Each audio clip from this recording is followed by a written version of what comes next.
오늘 아침 신문 시작합니다. 요즘 10대 사이에서 지나친 다이어트 압박 등으로 섭식장애 증상이 늘고 있다는 기사부터 보겠습니다. 네, 서울신문입니다. 거식증과 폭식증 같이 음식 섭취에 문제가 생기는 섭식장애는 모두 정신적 문제가 원인인데요. 국민건강보험공단에 따르면 2018년 8,500여 명이던 섭식장애 환자는 2022년 12,700명으로 집계돼 4년 만에 50% 가까이 늘었습니다.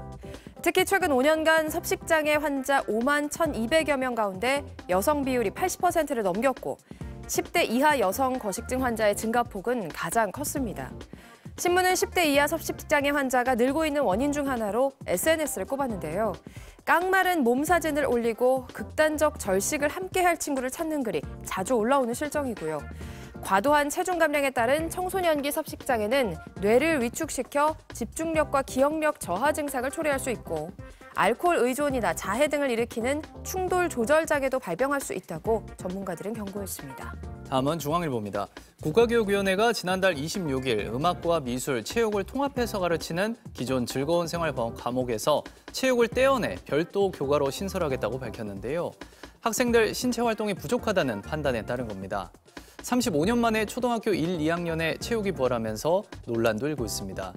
초등교사 노조 설문조사에 따르면 교사들의 98%는 체육교가 분리는 합리적이지 않다고 답했고 충분한 논의와 협의가 없었다는 응답도 85%에 달했습니다. 특히 수업 중 안전사고 발생 시 책임 소재에 대한 다툼이나 민원 증가 가능성을 우려했고요. 교사 자격증이 없는 스포츠 강사 대신 체육 전담 교사부터 확충해야 한다는 의견도 적지 않았습니다. 이어서 한겨레입니다. 배달의 민족과 쿠팡이츠 같은 배달 앱에서 일부 프랜차이즈와 입점업체들이 배달 음식 가격을 매장 이용 음식 가격보다 더 받아 소비자들의 불만을 사고 있다는 기사입니다. 이른바 차등 가격제 문제인데요. 파파이스 코리아는 배달 메뉴 가격에 평균 5% 높은 가격을 적용하고 KFC도 배달 전용 판매가를 별도 운영하겠다고 밝혔는데요. 배달앱 입점 업체들로서는 무료 배달을 해주려면 추가 비용이 들어 음식값을 더 받아야 한다는 입장입니다. 음식 판매액 가운데 일정 비율을 배달앱에 떼어줘야 하기 때문에 배달 음식값이 더 비싸질 수밖에 없다는 거고요.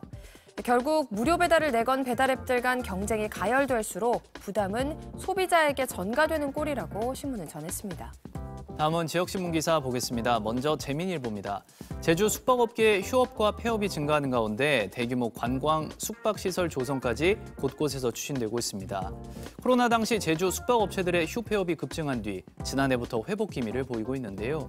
최근 한화 호텔앤리조트와 이랜드 테마파크 제주 등 대기업들이 대규모 호텔, 리조트 등 숙박시설을 갖춘 관광단지 조성에 뛰어들고 있고요. 제주 지역 시민단체들 사이에선 관광단지 난립을 우려하는 목소리가 높아지고 있다고 신문은 전했습니다. 끝으로 국제신문입니다. 부산 지역 어린이 보호구역의 안전시설 확충이 상인들 민원에 밀려 방치되고 있다는 기사입니다. 지난해 7월 신남초에서 음식점에 주류를 납품하던 트럭이 급경사에서 미끄러지는 사고가 발생한 후 사하구는 차량 방호용 펜스를 설치했는데요.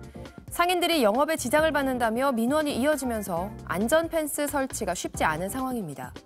신문은 스쿨존에서 아이들 안전은 최우선 고려 사항이어서 다른 이해관계자들과 절충안을 찾더라도 안전 펜스는 시급히 설치해야 한다고 강조했습니다. 지금까지 오늘 아침 신문이었습니다.